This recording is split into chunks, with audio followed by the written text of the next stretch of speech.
والمحصنات من النساء إلا ما ملكت أيمانكم كتاب الله عليكم وأحل لكم ما وراء ذلكم أن تبتغوا بأموالكم محصنين غير مسافحين فما استمتعتم به منهن فآتوهن أجورهن فريضة ولا جناح عليكم فيما تراضيتم به من بعد الفريضة إن الله كان عليما حكيما.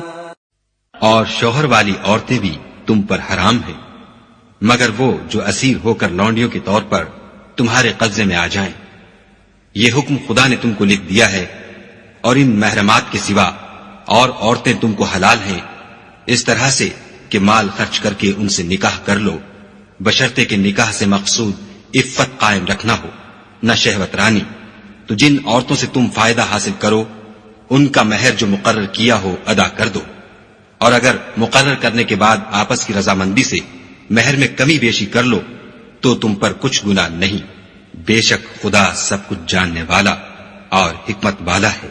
ومن لم يستطع منكم طولا أن ينكح المحصنات المؤمنات فمما ملكت أيمانكم من فتياتكم المؤمنات والله أعلم بإيمانكم بعضكم من بعض فانكحوهن بإذن أهلهن وآتوهن أجورهن بالمعروف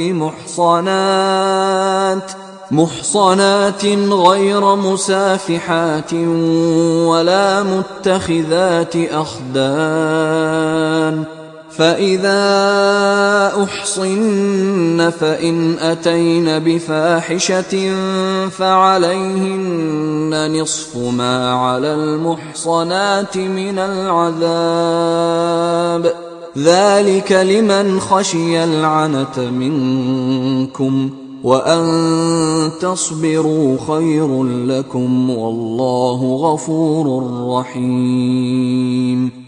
اور جو شخص تم میں سے مومن آزاد عورتوں یعنی بیویوں سے نکاح کرنے کا مقدور نہ رکھے تو مومن لونڈیوں ہی سے جو تمہارے قبضے میں آ گئی ہوں نکاح کر لی.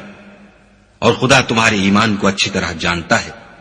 تم آپس میں ایک دوسرے کے ہم جنس ہو تو ان لونڈیوں کے ساتھ ان کے مالکوں سے اجازت حاصل کر کے نکاح کر لو اور دستور کے مطابق ان کا مہر بھی ادا کر دو بشرطے کہ عفیفہ ہوں نہ ایسی کہ کھلم کھلا بدکاری کریں اور نہ در پردہ دوستی کرنا چاہیں. پھر اگر نکاح میں آ کر بدکاری کا ارتکاب کر بیٹھے تو جو سزا آزاد عورتوں یعنی بیویوں کے لیے ہے اس کی آدھی ان کو دی جائے.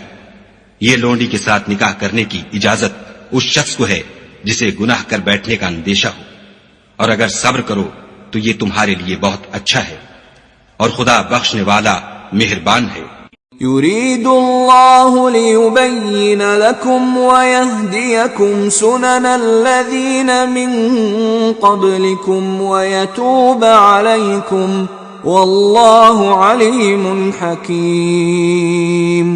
خدا چاہتا ہے کہ اپنی آیتیں تم سے کھول کھول کر بیان فرمائے اور تم کو اگلے لوگوں کے طریقے بتائے اور تم پر مہربانی کرے اور خدا جاننے والا اور حکمت والا ہے.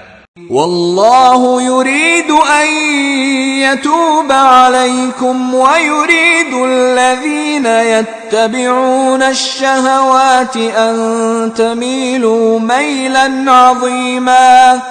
اور خدا تو چاہتا ہے کہ تم پر مہربانی کرے اور جو لوگ اپنی خواہشوں کے پیچھے چلتے ہیں وہ چاہتے ہیں کہ تم سیدھے رستے سے بھٹک کر دور جا پڑو. يريد الله أن يخفف عنكم وخلق الإنسان ضعيفا. خدا چاہتا ہے کہ تم پر سے بوجھ ہلکا کرے اور انسان طبعاً کمزور پیدا ہوا ہے۔